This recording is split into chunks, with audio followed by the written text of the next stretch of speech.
नमस्कार, मी नरेश बर्वे, नागपूर जिल्हा ग्रामीण काँग्रेस कमिटीचा उपाध्यक्ष आहे. जिल्हा नियोजन समितीवरती मी सदस्य आहे आणि इंटर युनियनचा मी एरिया अध्यक्ष आहे.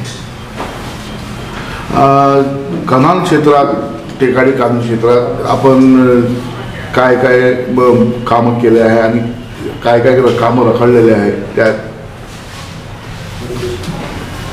मी जेव्हापासून काँग्रेसमध्ये आलो आहे सातत्याने संघटना वाढवण्याच्या दृष्टिकोनातून मी काम केलेलं आहे. ग्रामपंचायत असो, नगर परिषद असो, नगरपंचायत असो, या सर्व ठिकाणी मी माझ्या लोकांना, काँग्रेसच्या उमेदवारांना लढवलं आणि सत्ता प्रस्थापित केली.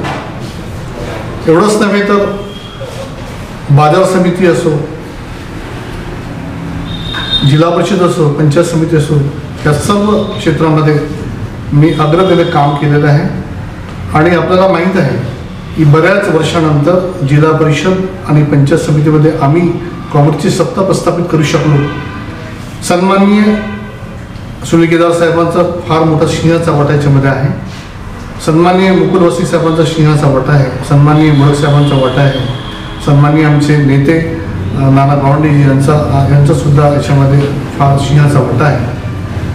ज्या अनुषंगाने आम्ही सर्व नेते मंडळीने आणि आम्ही माझ्यासारख्या सर्व कार्यकर्त्यांनी काम केलं आणि जिल्हा परिषद आम्ही बऱ्याच वर्षानंतर काबीज करू शकलो. ही फार मोठी उपलब्धी आम्ही मिळालेली आम्हाला. निश्चितपणे गेल्या कितीतरी वर्षापासून मी संघटनेमध्ये, विशेषतः शिवसेना म्हटलं काँग्रेस पक्षामध्ये मी काम करतो आहे. मी आधी शिवसेनेमध्ये होतो. शिवसेनेमध्ये त्याच जिद्दीने, त्याच जोमाने मी काम केलेलं आहे. आणि शिवसेनेमधून जेव्हा मी काँग्रेसमध्ये आलो तर निश्चितपणे काँग्रेस हा माझा जुना पक्ष असल्यामुळे मी त्या पक्षामध्ये प्रामाणिकपणे काम केलं आणि काम करतो आहे. एवढी जुनी काँग्रेस असताना आज जे काँग्रेसचे जे हाल होत आहेत, जे तुटाटूट होत आहेत, जे मोठे मोठे नेते निघत आहे काँग्रेसमधून, काय कारण असू शकते आणि काय म्हणजे सांगाल? ज्या लोकांना भीती आहे असेच लोक काँग्रेसमधून म्हणा, काँग्रेसच नाही म्हणता येईल, शिवसेना म्हणा, राष्ट्रवादी काँग्रेस म्हणा की काँग्रेस म्हणा, ज्या लोकांना भीती आहे, ज्या लोकांनी करप्शन केलेलं, असेच लोक इथून जात आहेत. ज्या लोकांची छबी अतिशय साफसुथरी आहे असे लोक कुठेही गेले नाही, कुठेही डगमगावलेले नाही. आणि मला असं वाटतं की आपण जे विचारताय मला की सन्माननीय आमचे जे नेते होते अशोकराव चव्हाण साहेब, ते काल त्यांनी आपल्या पदाचा राजीनामा दिला आणि काँग्रेस पक्षाचा सुद्धा त्यांनी राजीनामा दिला. ज्यांनी महाराष्ट्राचं मुख्यमंत्रीपद भूषवलेलं आहे, ज्यांनी महाराष्ट्राचे अध्यक्ष राहिलेले आहे, संघटनेने विशेषतः काँग्रेस पक्षाने त्यांना खूप काही दिलेलं आहे. आणि जर असे व्यक्ती सोडून जात असतील तर देशामध्ये काय सुरू ते आपल्याला माहीत आहे. कुठली तरी भीतीमुळे ते गेले असतील. मला खूप उशिरा ते न्यूज लक्षात आली आणि ते बघितल्यावर आम्हाला शॉकिंग झालं की अशोकराव चव्हाणसारखा माणूस जर काँग्रेस पक्ष सोडून जात असेल की ही दुर्दैवी गोष्ट आहे.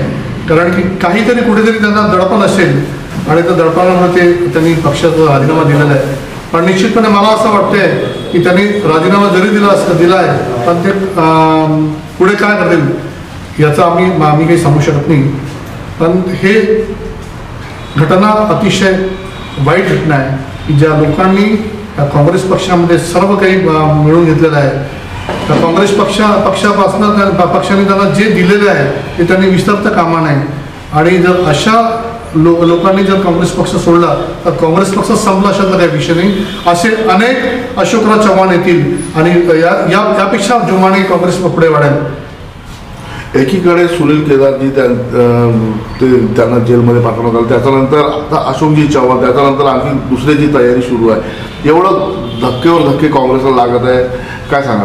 फक्त चर्चा सुरू आहे की भारतीय जनता पक्षाचं हे धोरणच आहे की दबाव यंत्रणा ते टाकतात आणि जे भिला की तो निघून जातो. पण निश्चितपणे तुम्हाला सांगतोय की सुनील भाऊ केदार जरी त्यांना जेल झाली असेल पण हे सर्व राजकीय षडयंत्रामुळे सर्व झालेलं आहे आणि सुनील भाऊ केदार आमचे कुठेही जाणार नाही. निश्चितपणे ते आमच्या सोबत आमचे नेते आहेत आणि ते अशोकराव चव्हाण जे केलं तसं कुठलेही असं होणार नाही, त्याला ठाम विश्वास आहे. येणाऱ्या लोकसभा निवडणूक आहे. अशोकजी चव्हाणला राज्यसभा देण्यात आलेलं आहे भारतीय जनता पार्टीकडून, तर असं चर्चा सुरू आहे आणि तुम्हाला इथून लोकसभेची म्हणजे निवडणूक लढवण्यात येणार आहे, तर याच्यावर तुमचं काय मत आहे? नाही, अशोकराव चव्हाणला राज्यसभेत पाठवणार आहे कुठे पाठवणार हा विषय फार मोठा विषय आहे.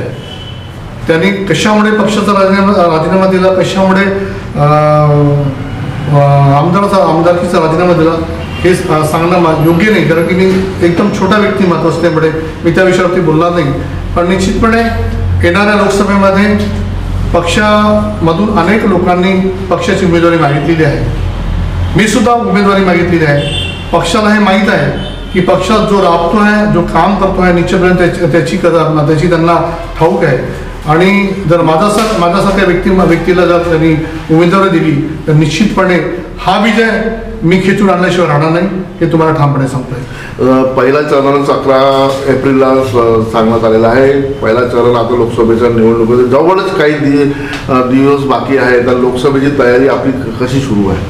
नाही, असं आहे की आम्ही संपूर्ण लोकसभेमध्ये वावरतो आहे की मी नवीन नाही आहे पक्षाकरिता. मी जुना असल्यामुळे माझं सर्व लोकांशी माझं अतिशय जवळचे नाते आहे. ते काँग्रेस असो, शिवसेना असो, राष्ट्रवादी काँग्रेस असो, भारतीय जनता पक्ष असो, सर्वांशी माझा सलोख्याचा संबंध आहे.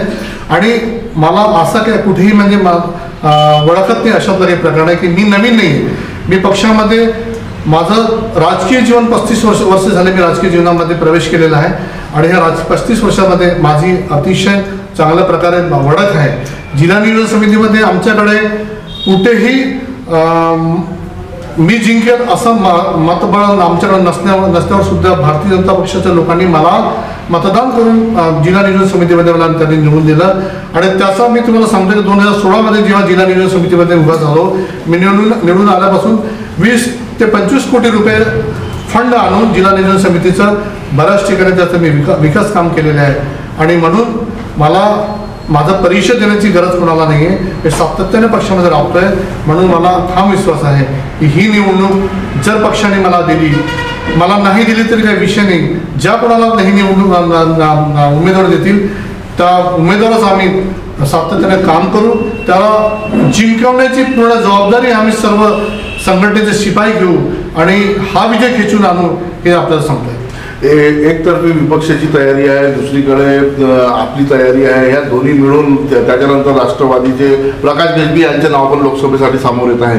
तर या तयारीमध्ये आपलं काय असं वर्चस्व राहील किंवा काही जे जनतेला ज्या भारतीय राष्ट्रीय काँग्रेस जुने लोक होते त्या काँग्रेसला जे मानत होते, आज भारतीय जनता पार्टीचं जे तुटाटाट करण्याची जी तयारी सुरू आहे त्याच्यावर आपलं काय मत आहे? हे बघा, मी लोकसभेचा लोकड माणूस आहे. बाहेरचा कुणीही उमेदवार इथे थोपवला तर निश्चितपणे त्याचा फार मोठ्या प्रमाणात नुकसान होणार आहे. पण हे सुद्धा तुम्हाला सांगतोय की पक्षाने जर ठरवलं की आम्हाला स्थानिक उमेदवार, मग तो उमरेडचा असो, रामटेकचा असो, पारशिवनीचा असो, सावनेरचा असो की इतर कुठलाही असो, तो जर स्थानिक उमेदवार दिला तर निश्चितपणे काँग्रेसचं मतदान हे कुठेही कमी झालेलं नाही आहे. काँग्रेसचं मतदान अजूनही म्हणजे जसं होतं तसंच आहे. आणि तुमच्या माहितीकरता सांगतोय की 12 वेळेस काँग्रेसचा खासदार इथे बनलेला आहे. मागचं पिरियड सोडलं तर निश्चितपणे मुकुल वासनिक साहेब सुद्धा इथून जिंकून आलेले आहे. काँग्रेसचं कुठेही मतदान कमी झालेलं नाही आहे. आणि ही महाविकास आघाडीमधून जर उमेदवार लढेल तर निश्चितपणे सांगतो शिवसेना, राष्ट्रवादी काँग्रेस पक्ष आणि काँग्रेस पक्ष हे तीनही मिळून जर हा उमेदवार दिला महाविकास आघाडीचा तर हा निश्चितपणे इथे विजय होणार आहे. आणि अतिशय वातावरण आता बदललेलं आहे की कुठेही म्हणजे 2014ची जी लाट होती ती लाट आता नाही आहे. आता निश्चितपणे महाविकास आघाडीचा उमेदवार 100% जिंकेल हे मी तुम्हाला सांगतोय. रामटेक लोकसभा क्षेत्र हे एकीकडे शिवसेनेचं गड असं म्हटलं जातं. त्यातच त्या काँग्रेसतर्फे पण एकदा जिंक झालेली आहे. काँग्रेस पक्षाने सुद्धा तिथे आपला खासदार बसवलेला आहे. आता बघण्यात आलेलं आहे की प्रत्येक व्यक्ती पार्टीचा प्रत्येक व्यक्ती लोकसभा तिकीटच्या मागे लागलेला आहे. आपण सुद्धा आहात आणि आपल्या जवळीक लोक पण आहेत. तर पार्टीमध्ये खूप कन्फ्युजन आहे की तिकीट नेमकी द्यायचं कोणा. त्यात आपलं नाव आघाडीवर चाललेलं काय सांगणार. नाही, कसं आहे की 99% काँग्रेस पक्ष आपल्याकडे सीट घेईल आणि 2 बैठका झालेल्या आहेत. मुंबईला बैठक झालेली आहे, दिल्लीला बैठक झालेली आहे. त्याच्यामध्ये काँग्रेसनं आग्रह धरलेला आहे की ही खासदारकी काँग्रेसच्या हिश्श्यात यावी. शिवसेना सुद्धा जिद्द धरून आहे की शिवसेना ती उमेदवारी मिळावी. तर मला असं वाटतंय की ही उमेदवारी काँग्रेस पक्षाला मिळेल आणि निश्चितपणे आमचे नेते सन्माननीय मुकुल वासनिक साहेब, सन्माननीय सुनील भाऊ केदार, सन्माननीय आमचे राजेंद्र मुडक साहेब, नाना गावंडेजी, नाना पटोलेजी हे निश्चितपणे याच्यावरती गंभीरतेने विचार करतील की जो उमेदवार ही विजयश्री घेऊन आले अशाच उमेदवार ते देतील. मला असा ठाम विश्वास आहे. एकीकडे सुषमा अंधारे यांनी बोलली आहे की जे बॅलेट पेपरवर निवडणूक झाली पाहिजे, EVM मशीनवर नाही. तर याच्यावर आपलं काय मत आहे. आणि माझं सुद्धा मत आहे की बॅलेट पेपरवरतीच ही निवडणूक व्हायला पाहिजे. आणि जर का बॅलेट पेपरवरती निवडणूक झाली तर निश्चितपणे BJPला पडण्यासाठी जागा मिळणार नाही हे तुम्हाला ठामपणे सांगतोय. कारण की केंद्रात त्यांची सत्ता असल्यामुळे VM मशीनमध्ये काय होत आहे ते आपल्या सर्वांना ठाऊक आहे. आणि त्यांचं जिंकण्याचं मागचं एकच कारण आहे VM मशीन. म्हणून ह्या देशात, भारत देशात जर बॅलेट पेपरवरती निवडणुका झाल्या तर चित्र वेगळं निर्माण होईल. आखरी आपल्या ज्या लोकसभेची जी जनता आहे, आपल्या क्षेत्राची जी जनता आहे, त्या जनतेला काय संदेश राहील. आज देशाला काँग्रेस पक्षाचीच गरज आहे. ह्या देशाला जर पाहिला की जर कोणी चालवत असेल तर शिवाय काँग्रेस पक्षाशिवाय कोणी चालू शकत नाही. मोदी आले, खूप आमिष त्यांनी दिलेले आहे की 15 लक्ष रुपये तुमच्या खात्यात टाकेल, महागाई दूर करेल, पेट्रोलचे रेट कमी करेल. पण जेव्हापासून मोदी सरकार आला, मोदीने काय केलं आहे हे जनतेला ठाऊक आहे. आणि जर आपल्याला एक चांगलं सरकार, चांगलं वातावरण जर इथे निर्माण करायचं असेल तर काँग्रेसशिवाय पर्याय नाही. काँग्रेस जर आली तर निश्चितपणे हे पेट्रोलचे दर तेव्हा किती होते, आज किती आहे, महागाई कुठल्या टोकावर जाऊन पोहोचलेली आहे हे आपल्याला ठाऊक आहे. आणि सर्वांना कोणी बोलून दाखवत नाही. ही जनता, आमची देशाची जनता अतिशय भोळीवाडी आहे. मोदी लोकांना मूर्ख बनवण्याचं काम करते, पण ते मूर्ख बनवण्याची अतिसंधी वेळ गेलेली आहे. आता कुठेही जनता मूर्ख होणार नाही. आणि मी निश्चितपणे सांगतो आहे की यावेळेस देशाचा प्रधानमंत्री महाविकास आघाडीचाच प्रधानमंत्री होईल, सन्माननीय राहुल गांधी होतील असा मला ठामपणे विश्वास आहे.